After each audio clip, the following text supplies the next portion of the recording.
Good morning. This is Mona, and this is my morning view. Today, Spring Edition 2026.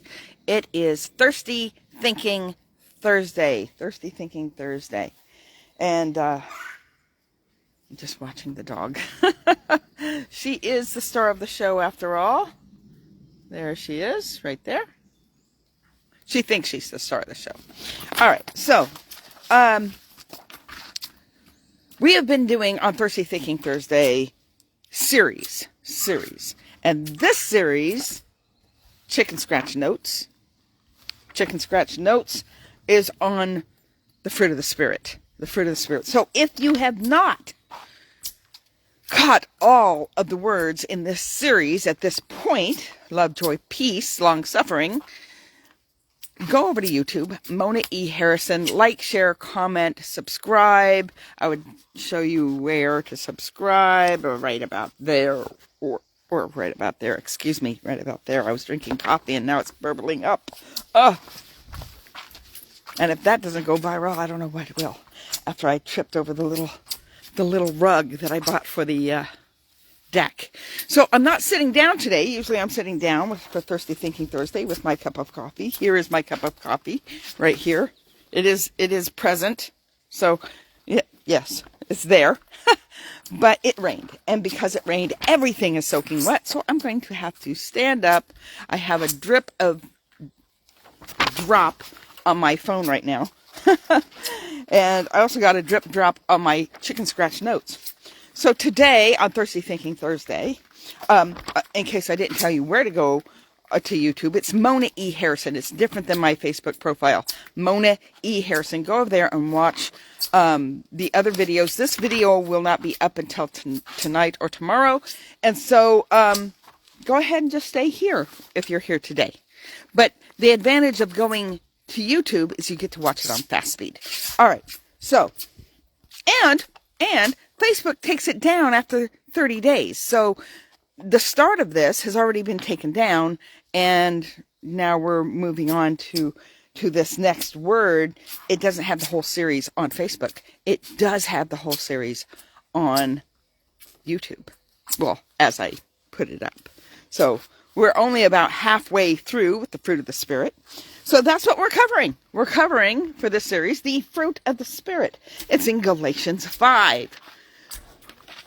I've talked about Galatians in the past of the series about what Galatians is actually about. And it's talking about individuals that were coming in and trying to convince the Galatians that not only could they just believe in Jesus, but they actually had to partake in the Jewish customs first in order to understand the salvation of Jesus. And so it thereby frustrated Paul, and he had to write about it. He's like, no. The flesh cannot get you there. Anything you do in the flesh is not going to bring salvation. And if you think that the things of the flesh, like getting circumcised, is what's going to get you there, it's going to put you in greater bondage. And that the fruit of the Spirit are those things that come out from the Spirit. And the fruit of the flesh is what comes out of the flesh. And it gives a whole list of the things of the flesh. I'm not doing that series. Not doing the series of the flesh. You pretty much know what they are. If you don't, Galatians 5. Galatians 5 gives you the fruit of the flesh, from the spirit of the flesh, and then it gives you the fruit of the Spirit, which comes from the Holy Spirit. Now, I've told you on many occasions that there is a level that human beings can rise to on any of these. They can rise here without the Holy Spirit. Okay? They can do that just by man's attempt. But it only goes so far. It only goes so far. And what God does is he covers the whole in entirety. Like I was talking about peace. There's a level of peace. I practice peace daily. I teach how to have peace daily. And in that practice, it brings me to this level. But then there is a peace that is beyond understanding. that God provides. When those things that it doesn't seem like you would have peace in those situations, He comes and gives you peace in those situations. And so, trusting that the Lord is faithful in what He says He's going to do. He covers what we can't cover. Now, there is a part that we play in this. There's a part that we play because it is a partnership. All right, so let's move on to our word today. Today, the word is kindness. Kindness. In Google, it says it is the intentional act of benevolence, compassion, and care aimed at supporting or improving the welfare of others. So some key words there is intentional.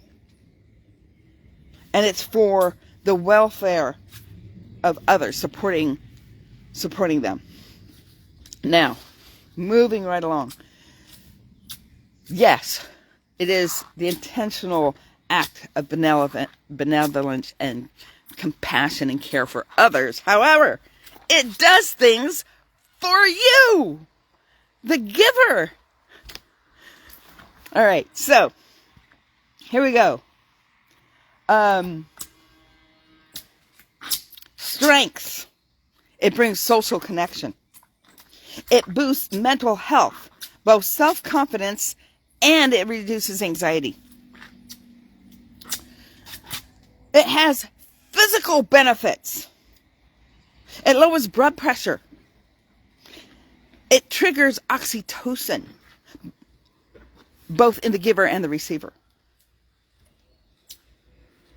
which builds trust and well-being.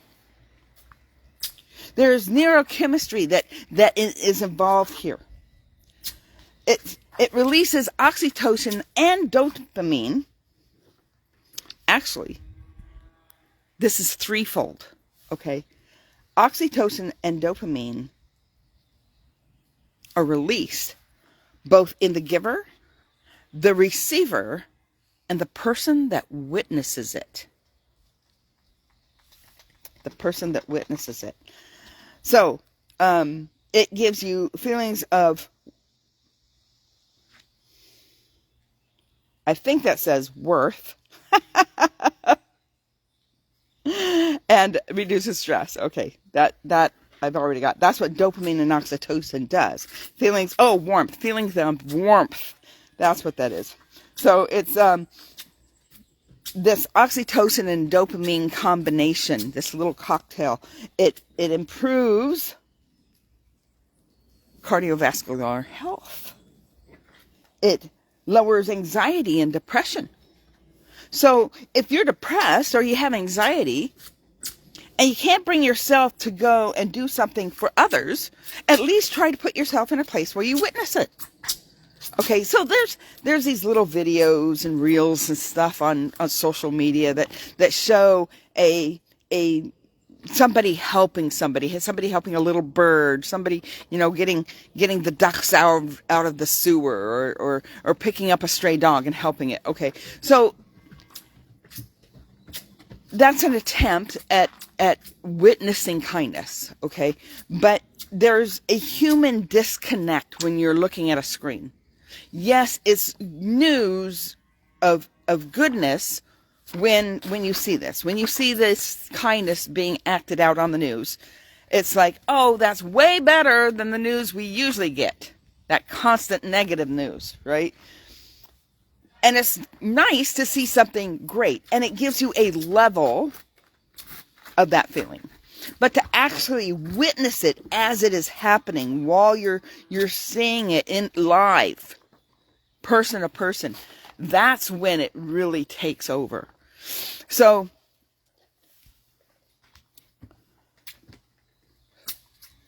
that's when it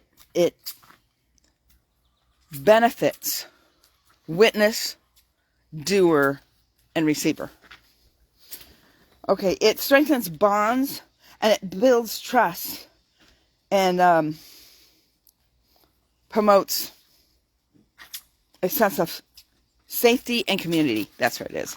Okay, so it promotes, it builds trust and builds community. You see, a lot of us think that we're an island to ourselves and we can handle it all ourselves, and we're just so independent because we have this very independent streak coming from the land of independence. It is built into what we do and who we are as American people. But we're not. That's not how God designed us to be. He designed us to be in community. That's why Adam needed Eve. He couldn't just be in community with the animals. It wasn't about sex. God wasn't planning on Adam having sex with the animals. It was about community, building together. And so he created Eve out of Adam, because they were one, and they are one in union. All right. And we're not going into that. That goes deeper into just that statement. All right.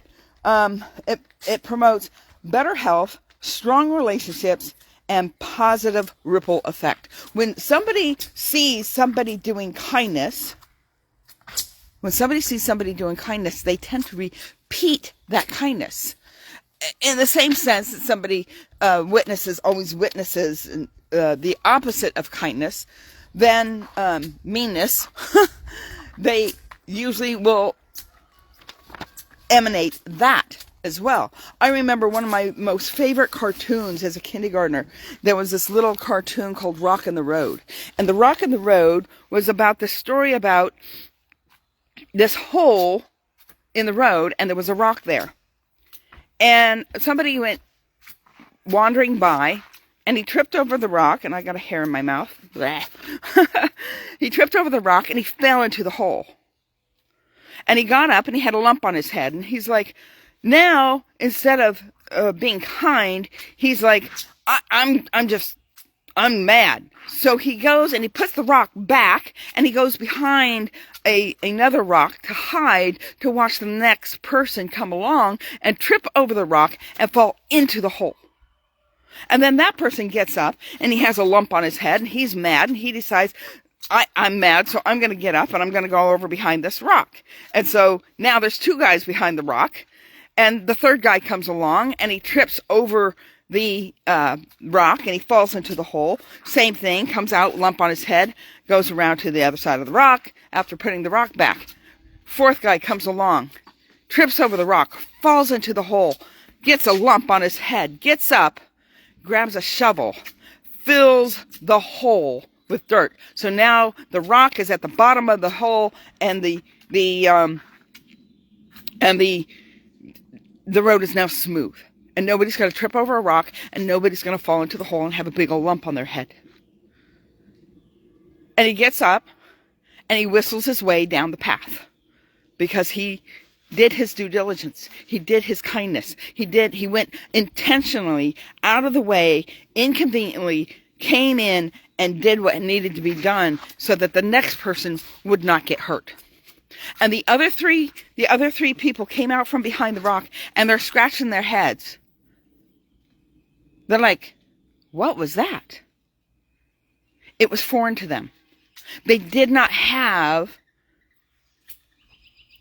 kindness from the Holy Spirit dwelling within them. All right.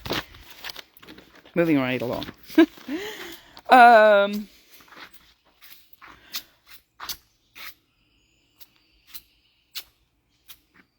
So the Greek word in this instance, in Galatians 5, is Christotos. I may be pronouncing that incorrectly. I am not a Greek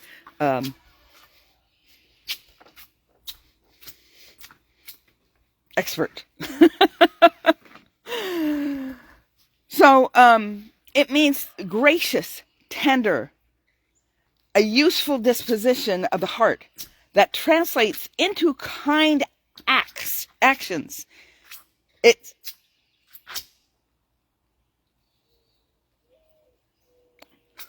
I don't know what that word is.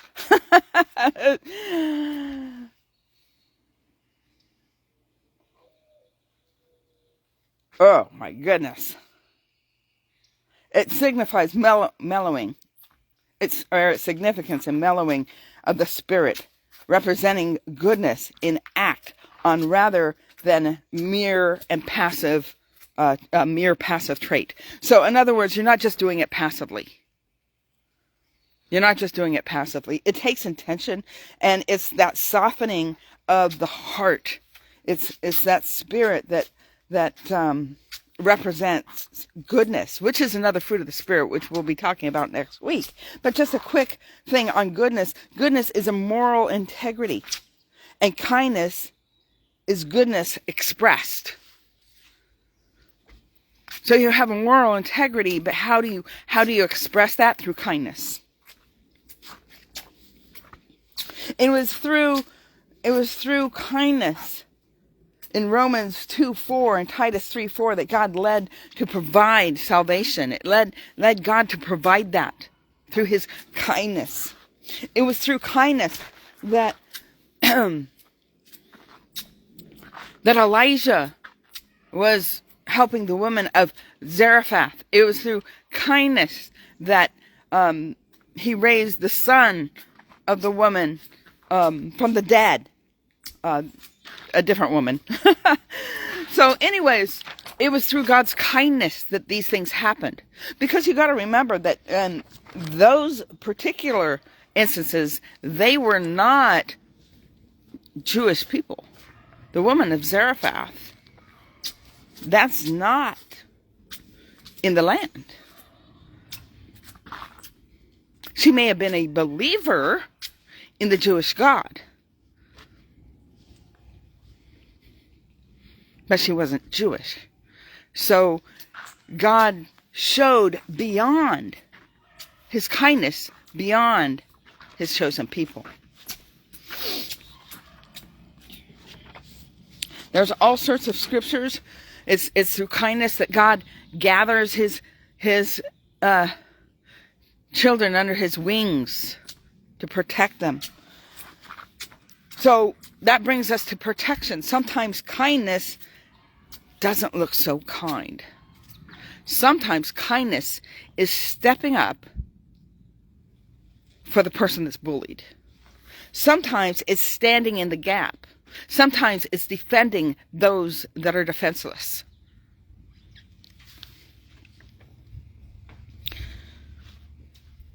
We get all caught up in our version of kindness, just like we get caught up in our version of peace. So here's some questions to consider as I end this. Are you paying attention to your surroundings? Are you paying attention to the things that are around you, that in ways that you can help someone else? Like you're looking for it. You're intentionally looking to do acts of kindness for others. Do you go out of your way? Or is it just something that, oh, I'm here, I might as well? Do you go out of your way? Do you consciously make self-sacrifices or small sacrifices? Do you consciously make small sacrifices?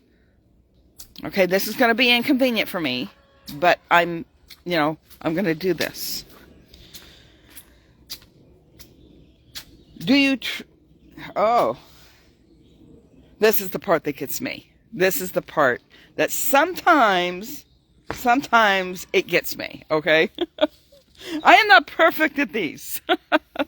Here it is. Think about how much action means to others instead of how much burden they are for me. So instead of thinking about, like after I've helped somebody, and I'll sit there and I'll complain to my husband about what a burden it was. I don't do it all the time, but there are times when I have done that. So I sit there and I think about how much of a burden it was for me. And aren't I a wonderful person because I did this for that person, even though it inconvenienced me, even though I went out of my way, even though I made small sacrifices. And aren't I this wonderful person because I did this? When instead we should be thinking about how much it meant to that person. how much it helped them when they're weary. Another place where the that word is used for kindness, that Greek word, well, it wouldn't be Greek, but it's the same word in Hebrew. The Hebrew, you got to remember that New Testament is Greek, Old Testament is Hebrew, but sometimes those words correspond together as the same meaning. So the word that was used wasn't Greek, but in the Old Testament, but the word meant the same thing that this Greek word means.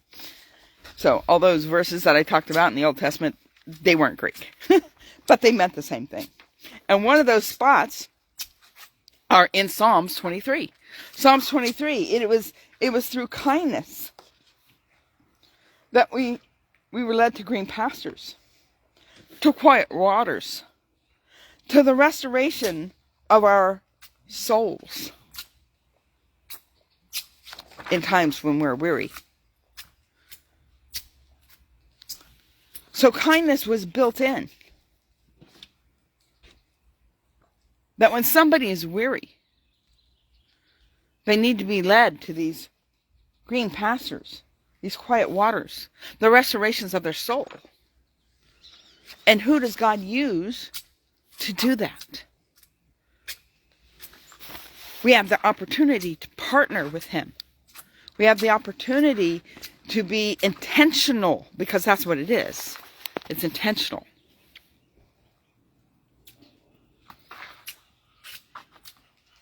If more people showed kindness versus selfish ambition, because a lot of times people will do that just to look good.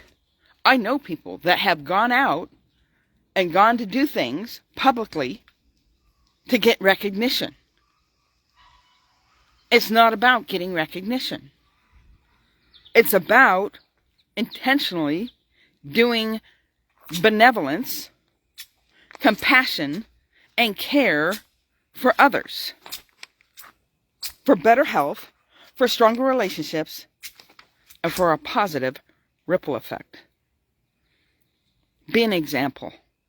Ask yourself these questions. Why am I doing this? Am I looking for opportunities? All right. That's all I have for you today. That's all I have for you today, and I'm trying to figure out how I can hold the phone, hold my notes so they don't get wet, and say goodbye. Come back tomorrow for Feisty Friday. In the meantime, go over to YouTube, and that's it. That's it. Don't forget to subscribe when you get to YouTube. All right. Thank you, Lynn, for watching. Good morning to you, too. Can't read everything because I don't have my glasses on. I put them in my pocket, my other pocket. If it was in this pocket, I could whip them out. But blessings. Have a great day. Glad to see you here. And yeah, see you tomorrow. Blessings, everybody. Have a great day.